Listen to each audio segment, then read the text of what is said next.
I know. We're gonna be swapping scenes, so you're gonna lose your Subway servers for a little bit.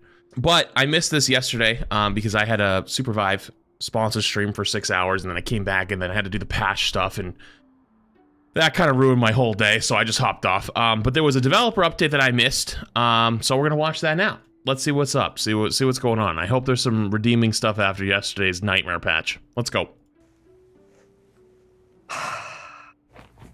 And it is sweating. A billion degrees in here right now. No AC. Yeah, and it feels great. Hey, it's Aaron Oh, from no. the Overwatch team, and we're back with another developer update. Can I just say before they start, I love the beginning, like, blooper stuff. Like, the little behind-the-scenes shit. I love that. Those are my favorite. Season of Spellbinders is Overwatch's lucky number 13 season, and we're looking forward to sharing some of the tricks and treats we have for you at launch. I'll walk us through some of the I love Aaron, but the tricks for me were that patch. reworks coming to a few of our core maps, and then I'll pass it to my teammates Oh, it's a great Cynthia jacket, Lee for sure. and Angelica Silva to cover updates to our in-game systems and our enchanting seasonal Mythic skin. But before we jump into those topics, I am thrilled to announce Halloween Terror is back at Season 13 launch with Wrath of the Bride and an all-new game mode, Junkenstein's Laboratory. In this mode, our heroes have mutations that you can choose from to Oh, this is enhance the their PV. abilities and change their gameplay characteristics. For example, you could upgrade Orissa's ability Javelin Spin Yeah, we saw to propel this. her off the ground Oh! and take flight. That's Or cool. maybe you queue up damage and choose to upgrade Genji's Deflect to protect yourself 360 degrees from all directions. You could upgrade Moira by bending Coalescence to your will to be purely healing or purely damage. That's cool. Okay, I'm gonna let him keep going. Here's the thing, though, for me personally, I love stuff like this. Okay, we kind of know this already because, like, we've seen some of the trailers and all the other stuff. My thing though is it's all PvP, which is totally fine. Like, fun PvP game modes are great. Like, sometimes like the goofy and like the being able to like pick your abilities, like that's gonna be super cool. That'll be fun.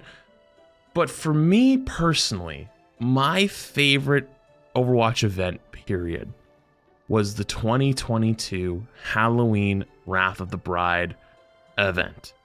And doing the rank 1 run with Sieg, Emong, and Karki for like 10 or 12 hours on the first day was such a good time. And I know the whole PvE dream is dead, but like little ones like that felt so good. And to see this is the second year in a row that there's no new PvE Halloween event. It's straight PvP Halloween event. And again, I think Overwatch does really well when it leans into its goofiness and whatnot. That's totally fine. But I think for the Halloween events, it's one of the few times that it can be truly done well. It makes me sad that they've given up on that vision. And I know it's because they've leaned more back into PvP. But like small event stuff like that was truly the lifeblood of Overwatch to me. We all know which one you're going to pick. Whatever you decide, we want you to have a great time customizing and trying new things with your upgrades. The purpose of this mode is to put the power in your hands to decide how you build out and customize your hero's talents. We can't wait to see what shenanigans and strategies you uncover in Junkenstein's Laboratory. So be sure to jump into this brand new game mode and let us know what you think. Okay, All right. dude. Shifting gears into some of the other changes this season, let's talk through some of our map reworks. Dorado, Numbani, Circuit Royale, and Havana all have reworks at season Yep. launch. This is probably the best thing for the One of the main goals season. behind all these changes is to address balance across the maps for both attackers and defenders. But let's get into a few of the specific changes.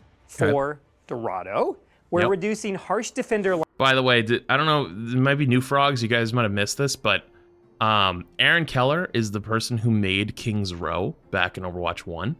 Aaron Keller is a game director, not a level designer, not active confirmed. Well, he actually, I was going to say, like, he made King's Row back in Overwatch 1, but he also made Dorado. And I think my first interview ever with him was I flamed the to his face. I told him like how terrible Dorado was, and he goes, "I made Dorado," and I went, "Oh."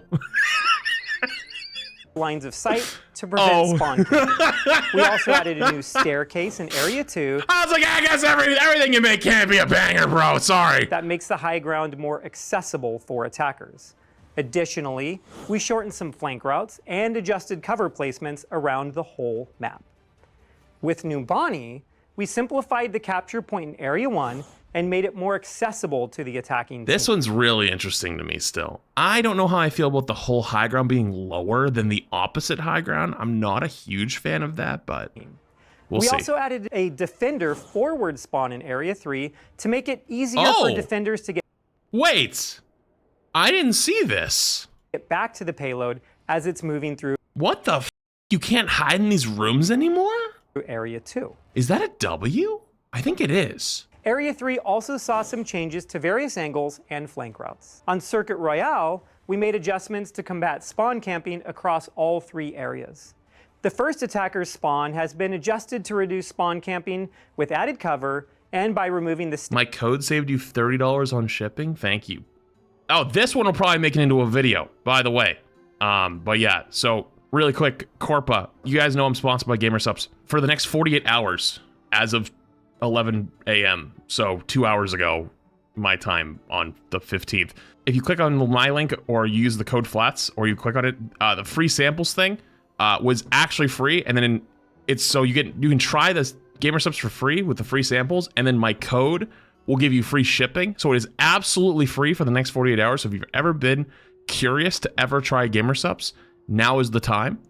And then after 48 hours, it'll go back to saving 10%. But if you ever wanted to try it, in chat, well, I mean, when this is video form, it's not going to be helpful to you. But in chat, command GamerSupps. Yeah, it is a hashtag ad. But I don't think I'm going to get paid anything on it because like I'm not making any money because you guys are getting a free item and then you're getting free shipping. It's just so you guys can try it, and like if you like it, then maybe you'll get something in the future. But yeah, so anyways, I just wanted to give that to you for free and let you know that that free thing is happening. So if you've ever been curious and you ever wanted to try it, now's the time. Yeah, anyways, let's go. That overlook the spawn doors. Flank options were also added in Area 1 to contest defenders on high ground, and in Area 2 for attackers to take the rear high ground. In Area 3, sightlines were improved to help attackers poke. Dude, how are you guys so bad at spelling GamerSupps? It's exclamation point GAMERSUPPS. How, dude, you guys, we're gonna have to have a spelling test, okay? We're gonna have a spelling test after the video. At the defenders in the You final better area. study. And lastly, for Havana, we adjusted high ground access and spawn room pathing to reduce spawn camping. New routes and scale adjustments have been added to Area 2. And finally, blocked lines of sight and cleaner navigation in the final area. So something I didn't notice that people pointed out is like there's like radar dishes and stuff, and it looks like it's turned into like a hideout of some sort. It looks like it's like, you know what I mean? Like it's not just a castle, it's like a fortress, and there's also like these like Tesla-looking banners. Should give both teams a variety of smoother options when approaching. I know they're probably Talon flags, but like, wouldn't it be funnier if it was just evil Tesla? I mean, Tesla. The final point.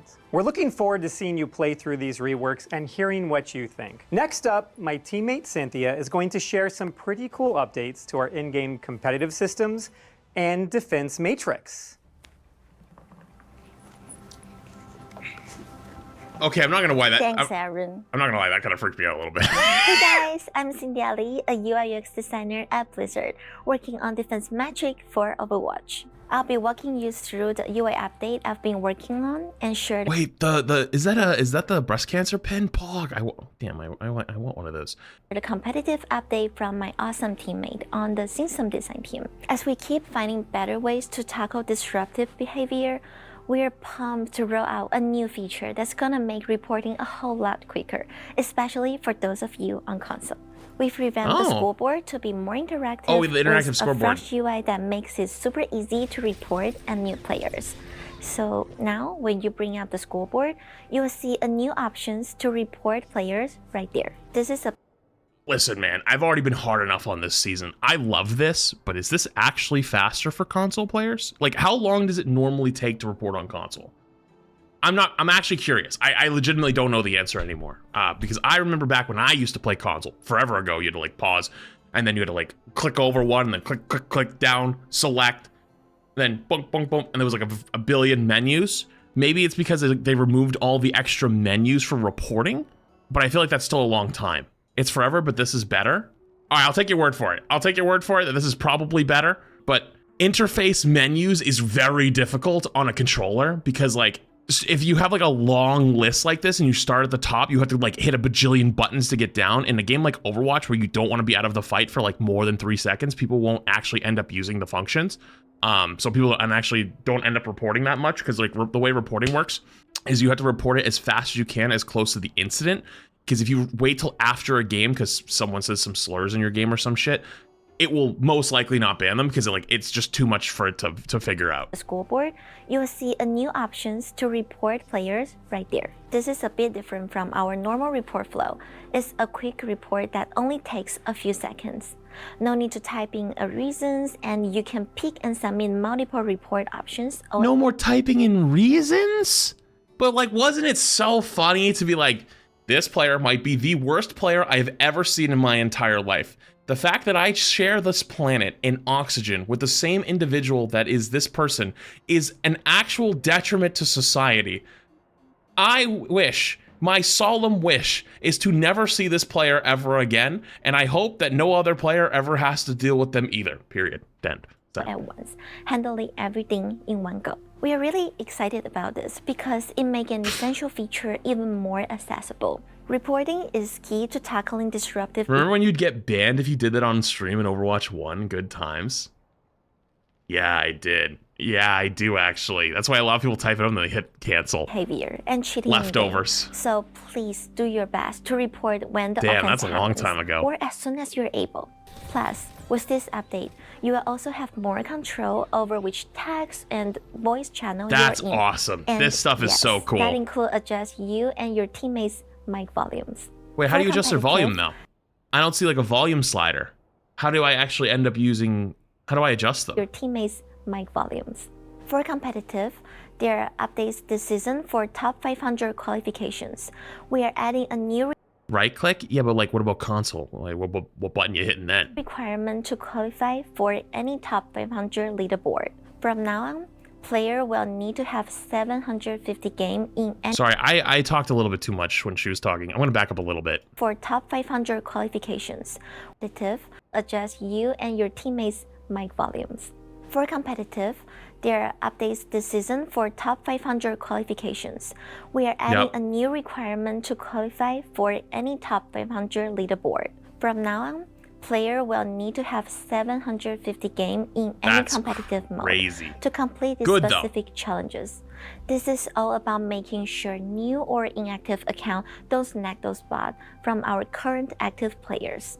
As we roll out some of these changes, we're excited for you to try them out and hope they will improve your in-game experience. Finally, I believe she said games, but isn't it wins? Is it not 750 wins? Or is it 750 games? let's get into our upcoming Mythic cosmetics with Angelica.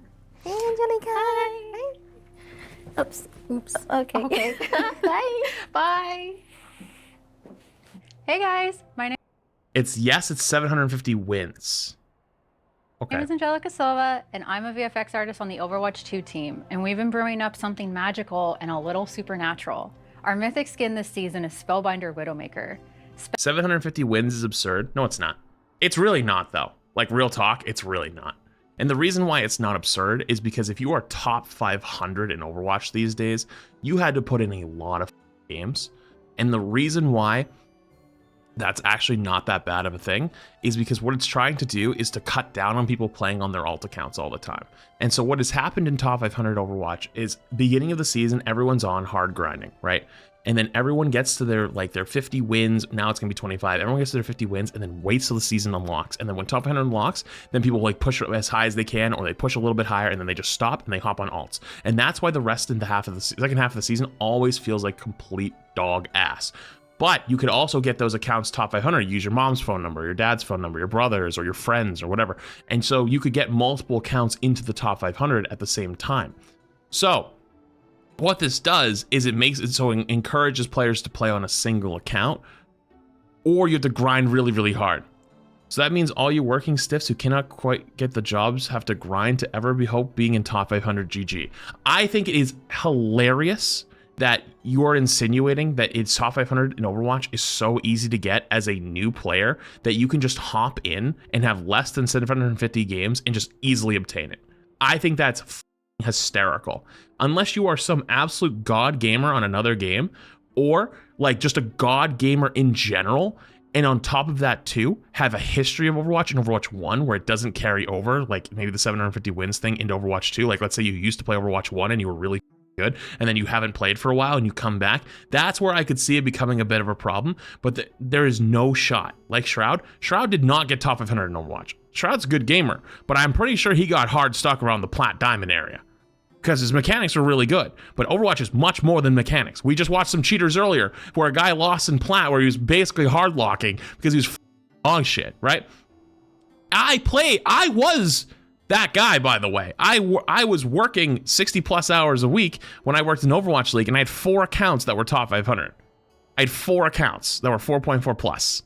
Okay, it is possible to work and do real life job stuff, but also play Overwatch.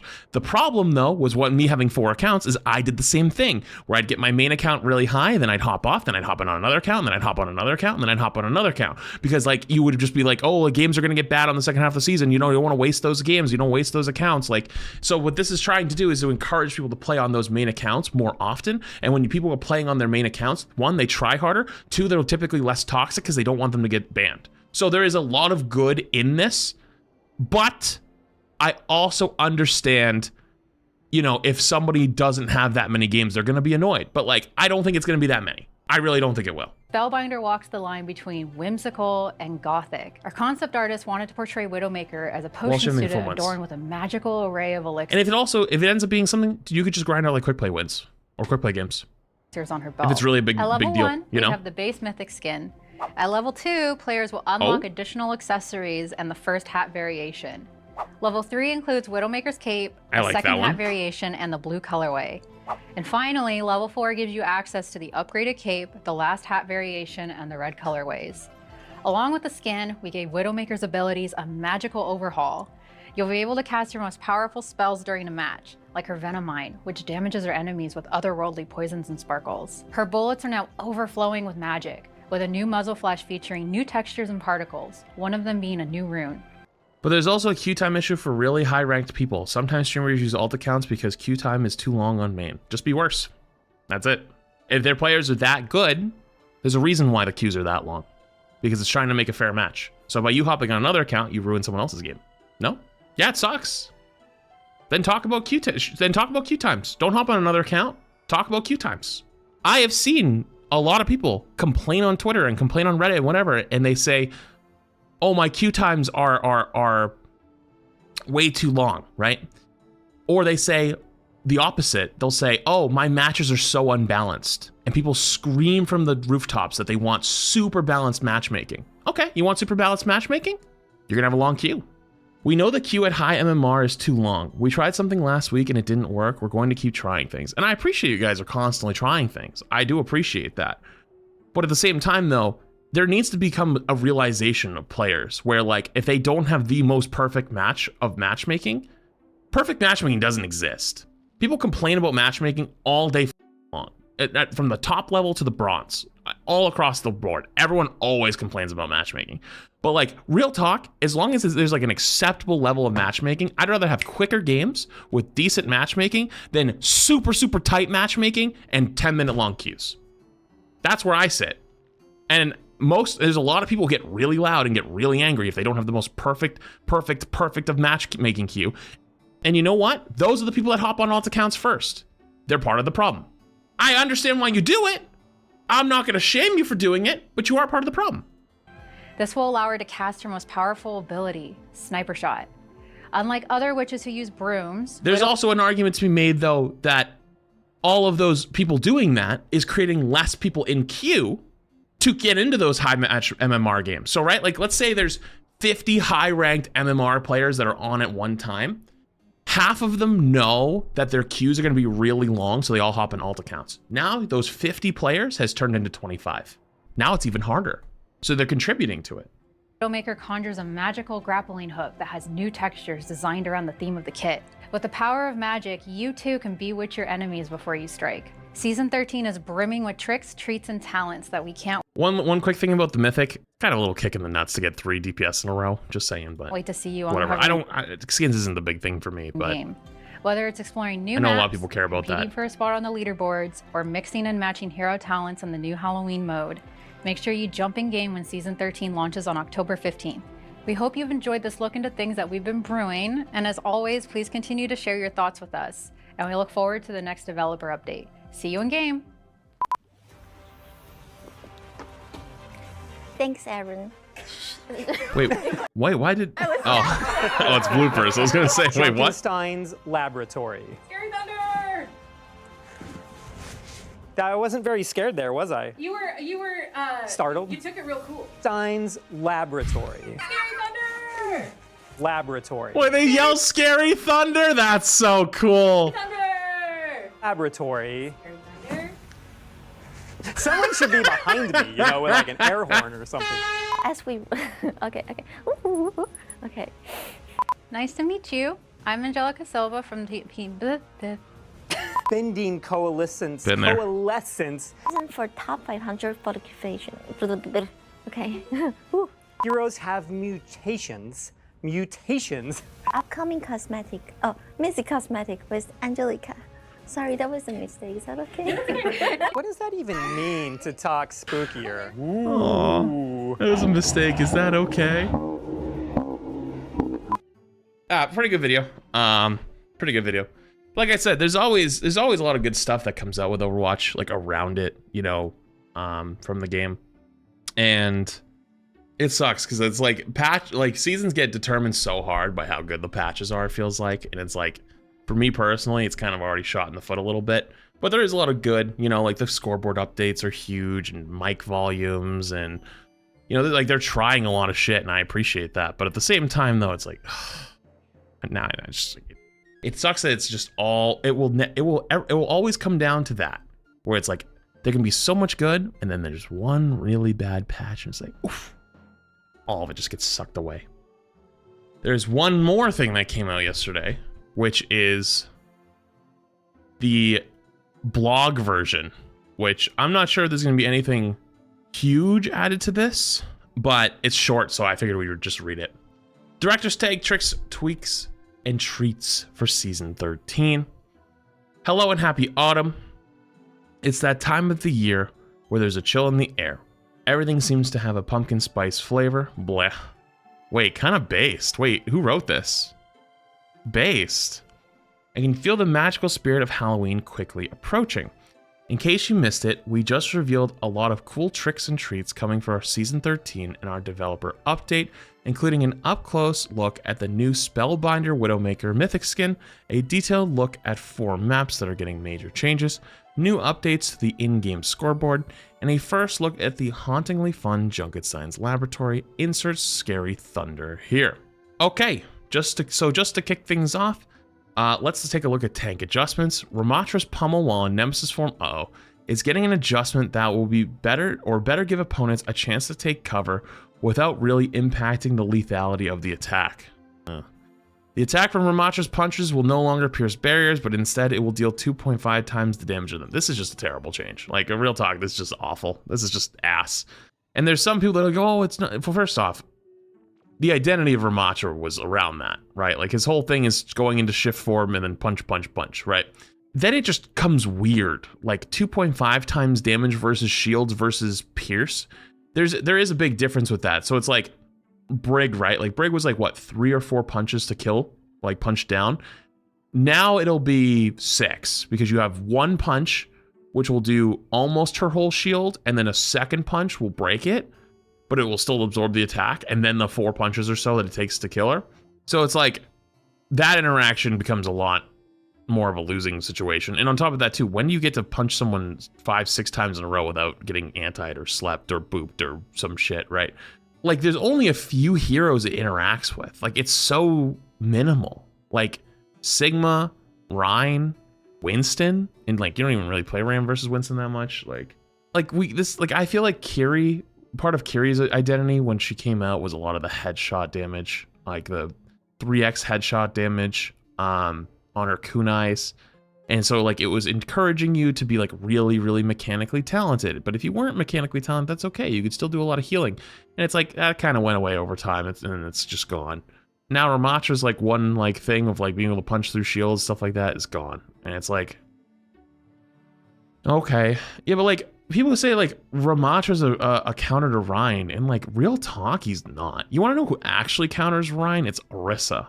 Like there's a reason why you turn on OWCS right now, you saw like Cloudy's team not playing like Rein every map. Like they've played like Sigma sometimes, and they played some other stuff. Like Orisa is the bully in the room. Like Orisa will put you in a corner. Like it's not Ramatra. You can survive Ramatra. You cannot survive Orisa. Like, no offense, but like when people say that, it's like, okay, they're trying to fix counter swapping, so like Ramatra isn't good against Rein. No. No. Ramatra was never the full counter. You know, like, yeah, there was benefits to playing Ram into Rein. Sure. But it wasn't the counter. It's Orisa.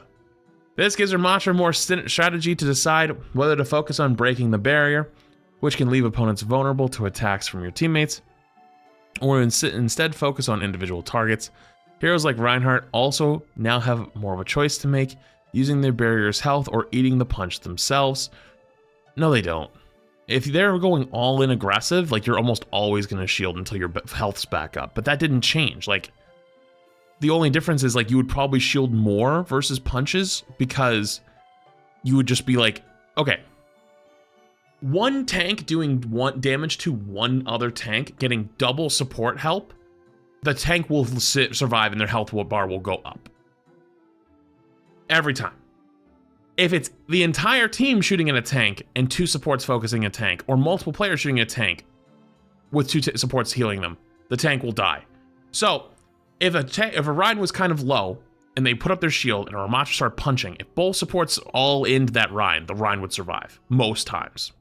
And then once you get back up to full health, you're just gonna start swinging anyways, because like that's how it kind of worked. I don't think it does that. Not really. We hope this change can be more interesting engagement with Ramatra while in his Nemesis form. I think it actually, if is anything, the exact opposite and is less interesting. Malga's getting a buff to Gunny, his incendiary chain gun, where ignite damage over time will now last 4 seconds, combined with the potential burst of Cha-Cha, his volatile chain gun. Malga will have more reason to stay focused on smaller targets without making him stronger against other tanks. I don't think that's necessarily true either. Yeah, it'll just you get more benefit from inciting the burn on the backline targets because they're further out of the fight. Well, if you're shooting a tank, it'll be more sustained damage already. So yes, it wouldn't be like it's not significantly worse versus tanks, but at the same time though, Malga's survivability basically determined around shooting the other tank in high intense situations. So disagree again. I'm sorry, not fully disagree, small disagreement. For supports, you're going to see a notable change for Juno, who performed really well. She remains popular, and while we expect to continue well into Season 13, we want to bring in her healing potential a bit and encourage players to rely on her ability more. I think that she's not going to be fantastic. I think her rate's probably going to drop quite significantly, but I think she'll still be strong. I would have changed her ult. I don't think her left click was the big problem. I think it's her ult. First off, her fall off range was reduced, which is, I think that's fine. The fall off one is perfectly fine, which will require her to be closer to allies to heal or enemies to attack effectively, which I think is fine. The Metal Blaster has also received a small nerf to the healing amount. You can also expect some changes to Brig and BAP in the next patch as well. Again, I don't think the healing nerf was needed. I think it's ultimate more than anything. We have a few changes. Okay, to our damage heroes, Sojourn has changes to her Rill and Disruptor Shot. I feel like this was supposed to come out yesterday and the patch notes was supposed to come out today. Like, what's the point of this blog? Like, why does this blog exist? It's just alluding to balance changes that we already know. So there's definitely a miscommunication going on over there. This feels like it probably would have came out this weekend, and then the actual patch notes would have came out on Tuesday, because it's just all of the stuff with like, yeah, it's all stuff we already know. Sojourn has changed to a railgun disruptor shot, gives her more skill or playstyle. Energy no longer holds a minimum of 25. Will now deteriorate slower. We know this. Power up disruptor shot can be stronger. Damage dealt per second is increased to 80 and will generate a small amount of energy for the railgun for any damage dealt. Okay, we know that. Okay, we know all this. Alex mentioned we had changes coming for Sombra in our previous director's take. We already know now that the details, or share the details we can expect. We're moving stealth away from being a passive that activates on its own to instantly triggering every time you use translocator. It will now only stay active for 5 seconds after you translocate. We already know all this. This changes moves away from allowing Sombra to take position, or any position she wants, but instead gives her a play loop that increases her lethality. Sombra is revealed briefly when she takes damage on or uses her hack, instead of losing the stealth entirely. Translocator also has, or no longer has, a cooldown, so you will need to carefully plan how you attack your enemies or use the ability as an escape route. Okay, this is all the same shit. Okay, let's change the subject and talk about competitive play and matchmaking. We still want to encourage you to group up with friends even when playing competitive, so we have several changes coming to matchmaking which should help. Matchmaking for the wide pool has been tuned to focus on shorter queue times. We think having evenly played matches or match players on tank role is really important, so we've also upgraded our role Delta Tech to prioritize matching tank players against each other even more closely than the other roles. This is literally everything just in the patch though. Playing in pre-made groups is a great way to play Overwatch, especially in competitive at the highest ranks. We think the advantage to grouping becomes pretty overwhelming. Higher ranked matches will now take into account the benefit of grouping when constructing a match.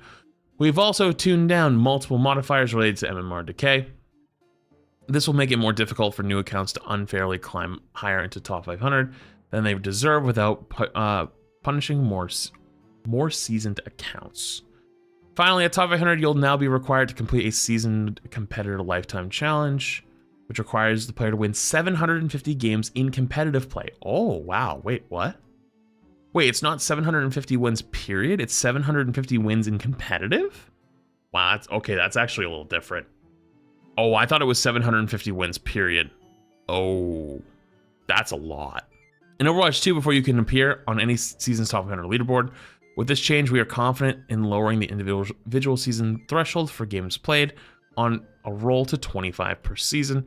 This will allow our veteran and seasoned players to not feel pressured to play as much throughout each season. There also will be changes to matchmaking, so to make sure to read up on patch notes when the new season goes live next Tuesday. We can't wait for you to jump in and check out all the changes to Heroes competitive play. Okay, so yeah, there's definitely some miscommunications going on over there, because like this should have went out probably this weekend, not the same day the patch notes went out, because there's not really anything new in here. But that's interesting. So it is actually 750 wins in competitive play. Huh. That changes things a bit.